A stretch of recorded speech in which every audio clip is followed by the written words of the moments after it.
Ada ciri-ciri warung pakai penglaris. Ya, di sebelah kiri juga sama. Pertama, dibawa pulang rasanya berubah. Pernah dengar? Pernah dengar kan? Dibawa pulang rasanya berubah. Ini adalah pendapat yang paling bodoh menurut saya, karena memang ketika kita makan di lokasi, kenapa kita ngerasa lebih enak? Pikiran kita, manusia itu cenderung lebih suka dilayani. Warung diguna-guna juga bullshit. Bukan hanya penglaris. Warung diguna-guna, pernah dengar gak? Warung saya ditutup. Iya kan? Warung saya dipagerin goib. Ini kan halu banget nih.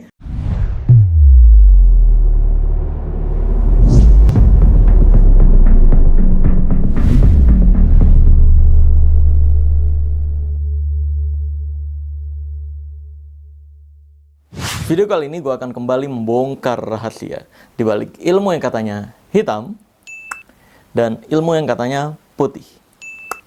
Karena ini adalah ilmu merah. Fus.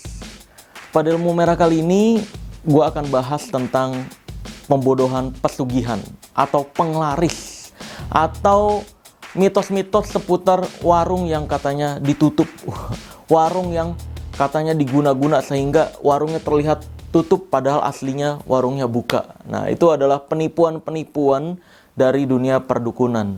Nanti ujung-ujungnya dukun-dukun ini akan menjual paku rajah lah, paku pembersih lah dan semacamnya. Jadi warungnya cuma dipakuin doang, bayar 5 juta, 10 juta, 20 juta, bahkan ada yang sampai 50 juta. Katanya pembersihan warung dari guna-guna.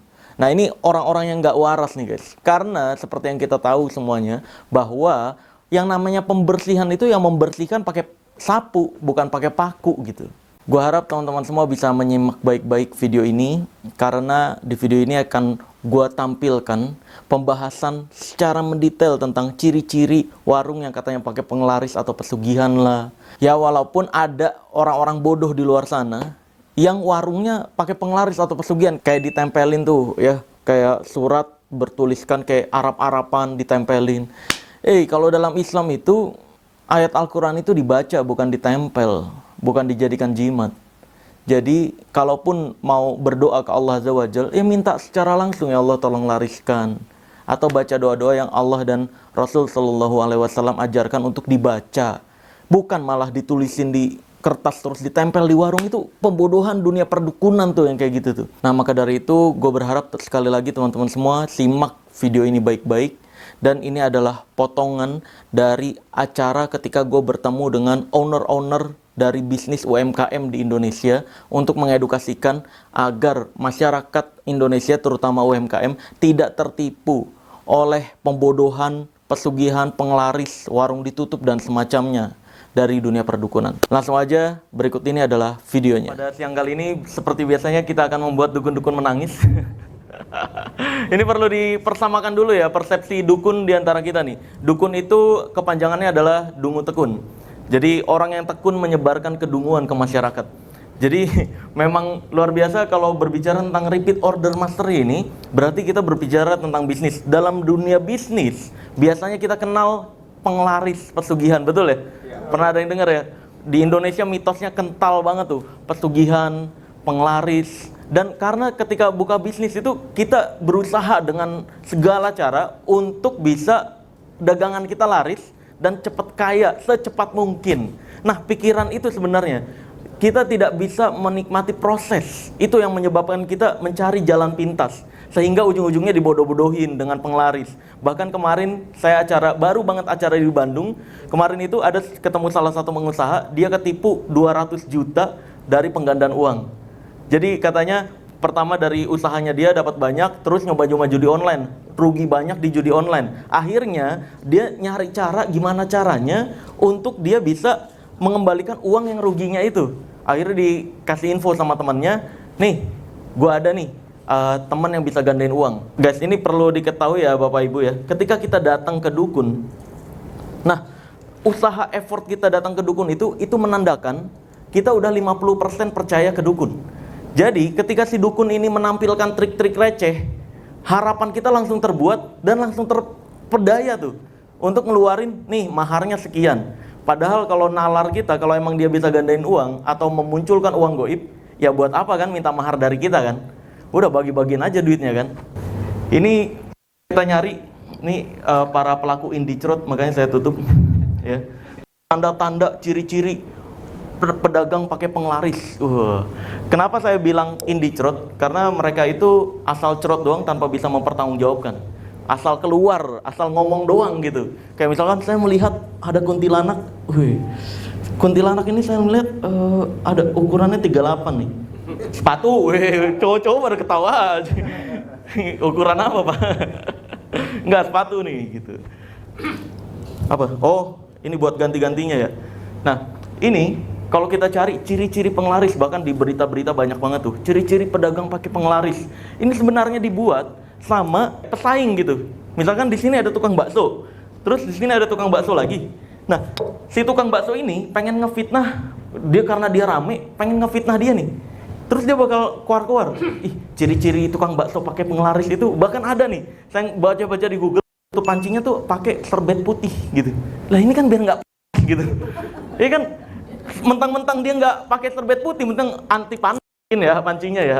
Makanya dia pakai terus itu pakai serbet putih tuh, itu ciri-ciri penglaris. Nah, di sini saya akan udah ngerangkum ciri-ciri penglaris di yang ada di Google. Cek. Wah, gangguan gue. Cash.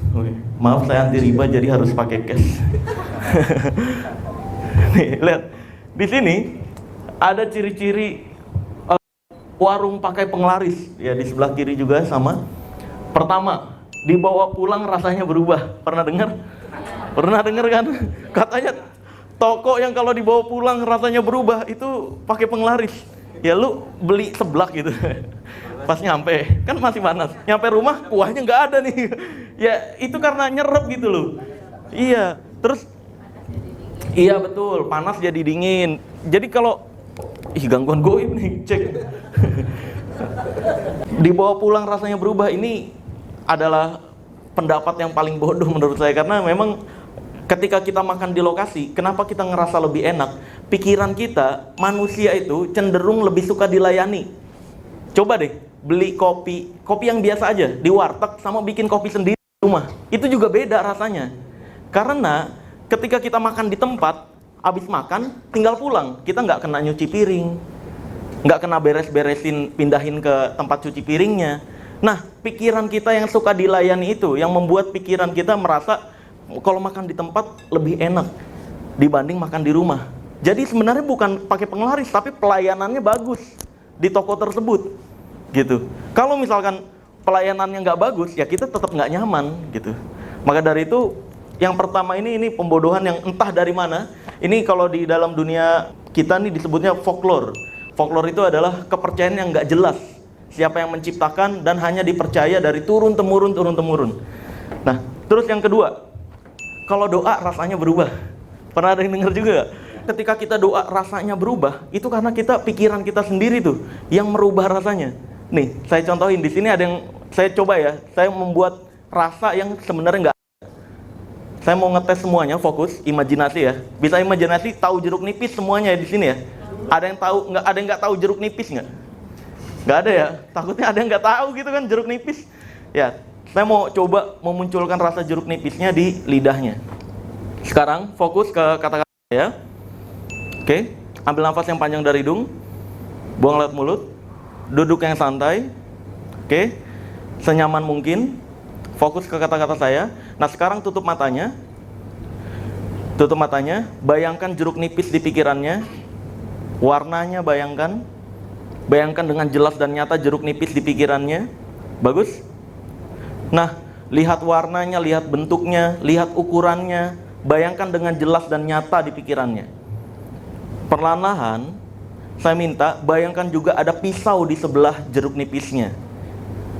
Di hitungan ketiga, pisaunya sudah ada di sebelah jeruk nipisnya. 1, 2, 3.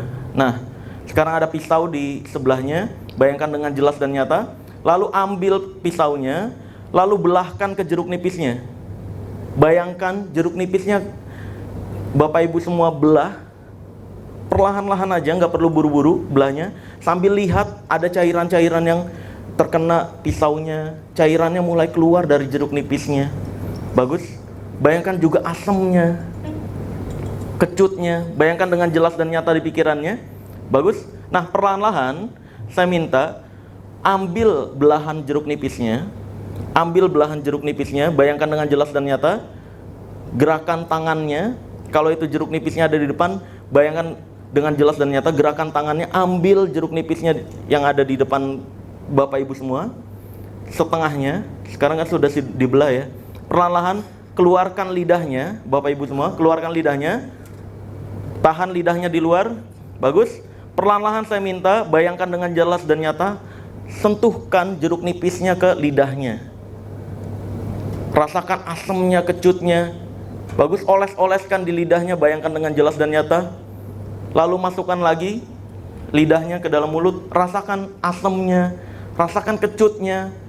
Rasa jeruk nipisnya semakin lama semakin menyebar ke seluruh mulut. Asamnya semakin terasa, semakin coba untuk tidak merasakan asamnya, semakin terasa. Semakin meningkat 10 kali lipat rasa asamnya. Asam kecut banget. Dan tanpa alasan yang jelas, sekarang tanpa disadari, air liur di mulut Bapak Ibu semua sekarang mulai banyak di mulut. Asam sekali, asam kecut banget. Bagus. Rasakan asamnya, rasakan kecutnya. Semakin lama semakin banyak air liurnya di mulut, karena rasa asam, rasa kecut tersebut mengeluarkan banyak air liur. Bagus sekali. Nah, untuk sementara buka matanya.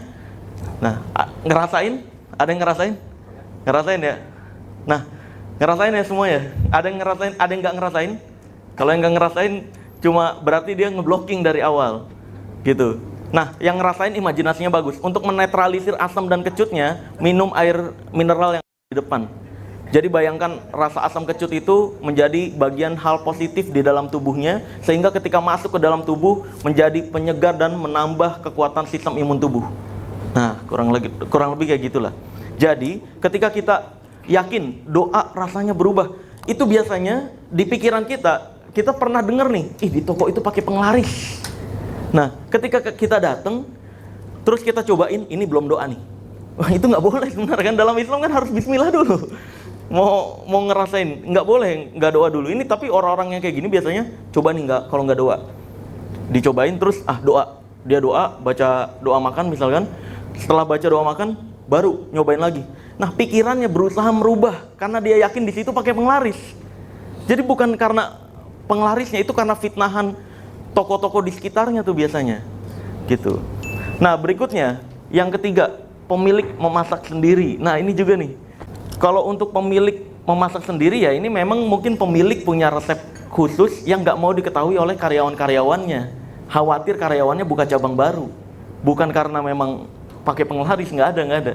Ini lagi-lagi fitnahan biasanya dari pesaing-pesaing. Terus yang keempat, panci tidak boleh dibuka orang. Ini juga banyak nih. Saya ngelihat beberapa artikel yang meyakini panci tidak boleh dibuka orang. Ini kurang kerjaan banget, sumpah. Kayak kita pernah nggak sih datang ke toko bakso nih ya? Set, Bu, beli bakso cincang 1 porsi. Gitu. Kan nggak sopan gitu. Jadi memang peraturan panci nggak boleh dibuka orang. Ini maksudnya biar kayak, lu ngapain buka-buka panci gua gitu. Ya, takutnya khawatir. Ini kan pesaing, terus masukin belatung, masukin hal-hal aneh di panci jualan kita. Jadi melarang orang untuk membuka panci kita, ini bukan dari ciri-ciri toko pakai penglaris, tapi memang kita menjaga kualitas makanan yang kita buat. Gitu. Hati-hati sama fitnah-fitnah dukun kayak gini nih. Dan ini nggak pernah ada dalam Islam ataupun agama lain di ajaran ini nih. Nggak pernah ada. Ini folklore doang. Kepercayaan yang dijelaskan atau secara turun-temurun, tapi nggak jelas pembuatnya siapa. Terus yang kelima, tergantung kondisi pesaing. Nah, ini yang saya bilang, tergantung kondisi pesaing. Misalkan pesaing kita warnanya biru-biru. Toko pakai penglaris mah yang tokonya warna biru tuh. Kalau dia ramai, ntar dia misalkan brandingnya pakai jas-jas karyawan. Nanti si pesaingnya bilang, toko itu pakai penglaris. Ciri-ciri toko pakai penglaris tuh karyawannya harus pakai jas. Itu isu-isu yang disebarkan sama pesaing-pesaing yang memang percaya penglaris itu ada. Faktanya nggak ada. Bukti penglaris itu nggak pernah ada sampai sekarang. Kalau penglaris ada, seharusnya sekarang ada penjual cilok yang menjual ciloknya seharga 1 juta, tapi pembelinya ngantri. Iya kan? Ngapain kita jualan-jualan bakso 15.000? Ngapain kalau pakai penglaris? Pakai penglaris, udah jualan cilok, satu ciloknya 1 juta, pakai penglaris. Saya mau pakai penglaris kalau ada. Cepet kaya tuh, ya kan? Tinggal jualan hal-hal yang remeh dengan harga mahal, pakai penglaris, pembelinya ngantri. Tapi faktanya nggak ada. Bahkan orang terkaya nomor 1 di Indonesia ataupun dunia juga nggak percaya sama penglaris. Ya kan? Faktanya nggak ada. Nah, next, udah paham ya bahwa ajaran-ajaran ciri-ciri pakai penglaris ini biasanya diucapkan sama indigo-indigo tuh. Jadi indigo sebenarnya bukan orang-orang yang tahu perihal goib. Kalau dalam Islam sendiri, Allah mengatakan bahwa tidak ada yang mengetahui perkara goib di langit dan di dunia ini kecuali Allah. Gitu. Jadi kalau ada orang-orang yang bilang ciri-ciri pakai penglaris tuh kayak gini, itu halu namanya. Bukan indigo. Indigo itu sebenarnya aura yang berwarna biru, itu diciptakan sama Nancy Entorp di tahun 1970, kata indigo. Pertama kali di bukunya Nancy Entorp, dia pembaca aura. Tahun 1970, dia menyebut indigo itu untuk orang-orang yang memiliki aura berwarna biru gelap. Biru gelap itu memiliki insting berlebih. Next. Oh ini ya, pencet. Lupa megang ini. Warung diguna-guna juga bullshit. Bukan hanya penglaris. Warung diguna-guna, pernah dengar gak? Warung saya ditutup. Ya kan? Warung saya dipagerin goib. Ini kan halu banget nih. Biasanya ini dukun-dukun mengeluarkan fitnah-fitnah seperti ini ke toko-toko yang baru buka. Nih, ada toko baru buka. Si dukun ini, gimana caranya biar dia percaya atau datang ke si dukun? Biasanya dukun di sekitar nih. Biasanya bayar orang untuk bilang ke si toko, "Bu, kemarin saya lihat kok tokonya tutup ya?" Nah, si penjual kan kayak, kemarin buka. Enggak, kemarin jam siang, jam 12 tutup, saya lewat sini. Terus si penjualnya, jam 12 siang buka saya. Wah, jangan-jangan ditutup tuh, Bu. Hati-hati diguna-guna. Nah, fitnah itu orang bayaran dukun tuh biasanya. Nanti biasanya si orang bayaran ini, Bu, tenang aja, kebetulan saya punya kenalan. Nah, kenalan nih si dukun ini.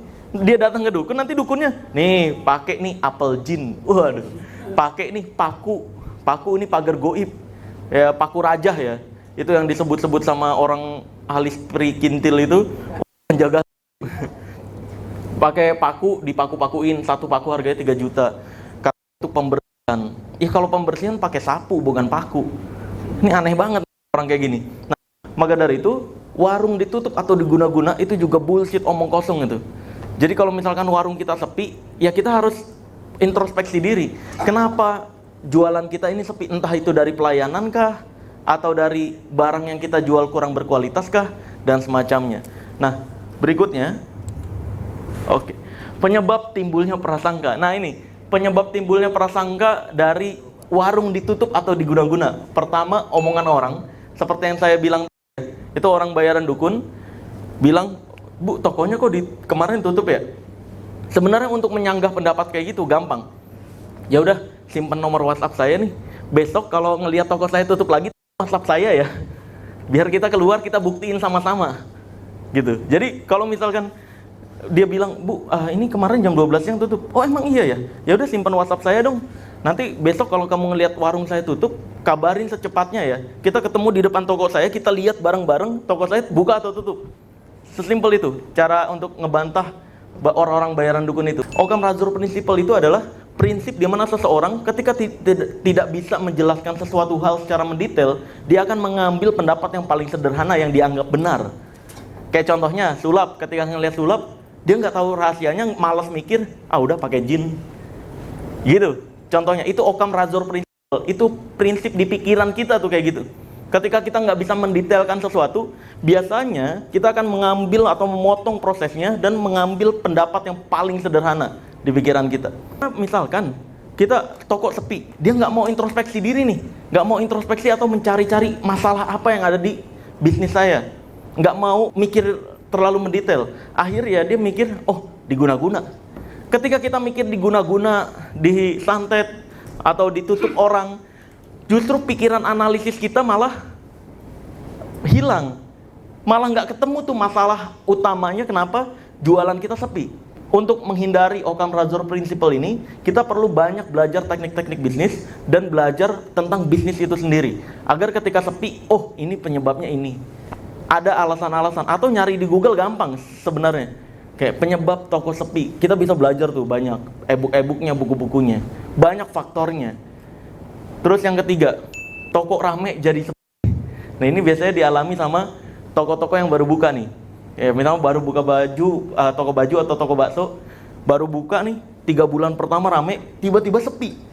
Nah, ini sebenarnya faktornya juga banyak. Bisa jadi memang rasanya, kalau penjual makanan ya, bisa jadi rasanya memang ya kurang enak. Atau selain rasa, bisa jadi dari pelayanan.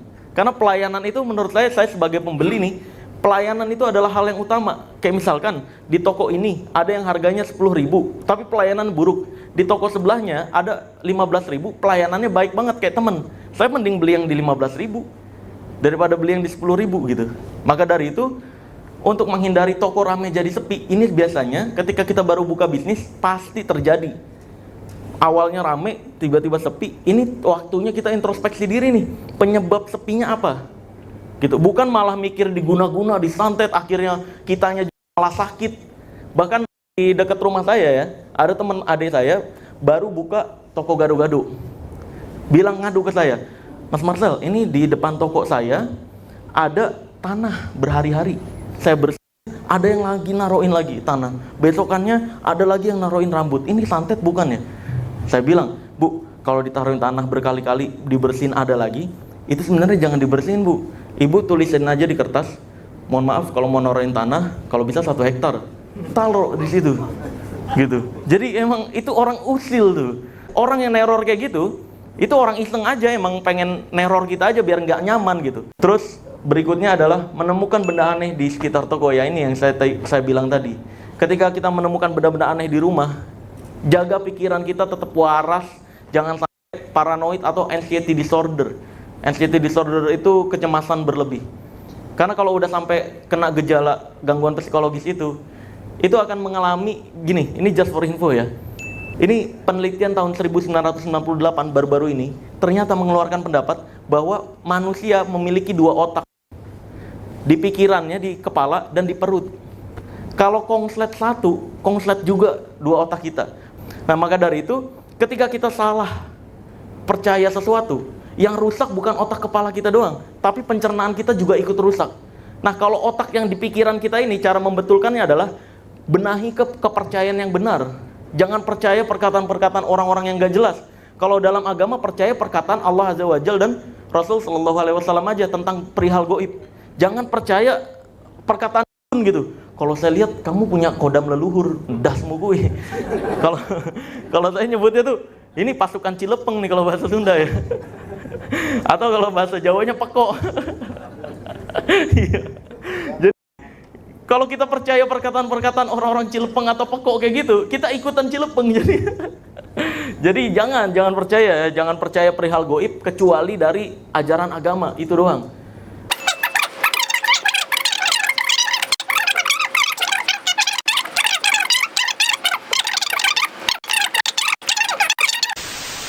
Nah, kurang lebih isi videonya begitu guys. Gue berharap teman-teman semua semoga selalu dijauhi dari pembodohan dan penipuan perdukunan untuk percaya perihal hal goib cuma ke Allah Azza wa Jalla dan Rasul Sallallahu Alaihi Wasallam. Maka dari itu ketika ada orang, entah itu dia ngakunya ustadz, ngaku kiai, ngaku pendeta, ngaku siapapun ahli agamanya, ketika dia sok tahu tentang perihal hal goib, jangan dipercaya. Karena sekali lagi Allah sendiri yang menyatakan bahwa tidak ada di bumi dan langit ini yang mengetahui perkara hal goib kecuali Allah Azza wa Jalla. Dan di ending yang gue nggak tampilkan itu pembahasan tentang bagaimana teknik-teknik bisnis untuk melariskan dagangan yang masuk akal dan sesuai realita atau fakta. Jadi tanpa ada pembodohan sama sekali, pakai teknik-teknik bisnis. Dan itu nggak bisa ditampilkan di sini karena memang acara tersebut bertiket dan nggak enak banget kalau misalkan gue tampilkan di sini ya. Terus kemarin ya orang-orang yang udah beli tiket buat apa dong gitu kan? Maka dari itu untuk menghormati para orang-orang tersebut yang udah datang dan udah beli tiket, gue nggak bisa tampilkan rahasia tersebut di sini. Tapi gue mau menginfokan ke teman-teman semua bahwa event tersebut gue adakan dari salah satu perusahaan gue yang bernama Blaze Gold. Jadi Blaze Gold itu adalah salah satu perusahaan saya yang bergerak di bidang pabrik emas. Di Blaze Gold itu kita menolong UMKM untuk menaikkan omsetnya hingga 4 kali lipat dengan membuat kepingan emas dengan merek atau foto atau logo mereka sendiri. Jadi cara menaikkan omset mereka dengan kepingan emas Blaze Gold ini adalah dengan memberikan gratis emas di setiap pembelian produk mereka. Banyak tuh klien-klien saya dari mulai tukang cukur, penjual skincare, penjual parfum, dan lain sebagainya. Jadi mereka mempromosikan di tokonya, cukur gratis emas, beli skincare gratis emas, beli parfum gratis emas, sehingga omsetnya menaik. Dan kepingan emasnya ini emas murni 99,9%, jadi bisa dijual lagi. Bukan seperti emas-emas kepingan kecil yang ada di marketplace Shopee ataupun Tokopedia. Kamu bisa lihat sendiri, semua emas itu di belakangnya ada sertifikatnya. Nah, di sertifikatnya ini tertulis 99,9%. Kalau di marketplace di Shopee ataupun Tokopedia yang harga 1.000, 2.000, 3.000 itu kadar emasnya 4% doang. Tapi di judulnya mereka tulis emas murni. Itu penipuan tuh guys. Hati-hati. Dan ketika kamu pakai itu nggak mengangkat branding kamu. Maka dari itu, Blaze Gold menciptakan gimana caranya perusahaan kamu bisa punya kepingan emas dengan merek atau foto atau logo kamu sendiri tanpa harus mengeluarkan biaya besar. Per kepingnya ini yang paling kecil itu Rp5.400. Jadi minimal pemesanan 25 keping. Rp135.000 udah dapat 25 keping emas dengan foto atau merek atau logo kamu sendiri. Jadi ketika kamu ngasih ke klien kamu atau pembeli kamu, itu emasnya udah emas merek kamu sendiri. Dan klien kamu nanti ketika dapat emasnya, ini bisa dijadikan cashback untuk mereka. Mereka kumpulin banyak emas kepingan kamu, lalu mereka jual lagi ke toko kamu. Harganya ya terserah kamu yang hargain, mau harga berapa buybacknya. Mau ngikutin harga buyback emas dunia juga boleh, silahkan. Bisa cek di aplikasi Blaze Gold. Nah, kalau toko kamu nih, misalkan amit-amit udah nggak mau jualan lagi, ya emas yang kamu punya, ini bisa jual lagi ke Blaze Gold. Begitupun ketika kamu ngadain acara pernikahan. Bisa juga menambah kesan mewah karena souvenirnya emas dengan foto kamu sendiri tuh. Dan kalau misalkan kamu udah pesen 1.000 keping, terus yang tamu yang hadir cuma 500 ternyata, kan masih sisa 500 keping lagi. Nah, kamu nggak perlu pusing-pusing. 500 kepingnya kamu bisa balikin lagi ke Blaze Gold untuk dijadikan uang lagi. Jadi benar-benar everybody happy. Maka dari itu, Blaze Gold ini kepingan kecil, Rp135.000 dapat 25 keping dengan foto, logo, atau merek kamu sendiri. Dan kalau misalkan nggak habis, atau kamu mau jadiin uang lagi, kamu tinggal kontak ke admin Blaze Gold yang tertera di sini nih. Jadi sekali lagi, Blaze Gold ini memang gue ciptakan untuk UMKM agar tidak terjeblos ke penglaris-penglaris pembodohan perdukunan. Nah, satu-satunya gue buat ide untuk melariskan UMKM di Indonesia itu dengan menciptakan Blaze Gold ini. Gue akan tutup video ini dengan tagline ilmu merah. Jadilah lebih pintar daripada orang pintar, jadilah lebih normal dari paranormal, dan jadilah lebih natural dari ahli supranatural. Bye-bye.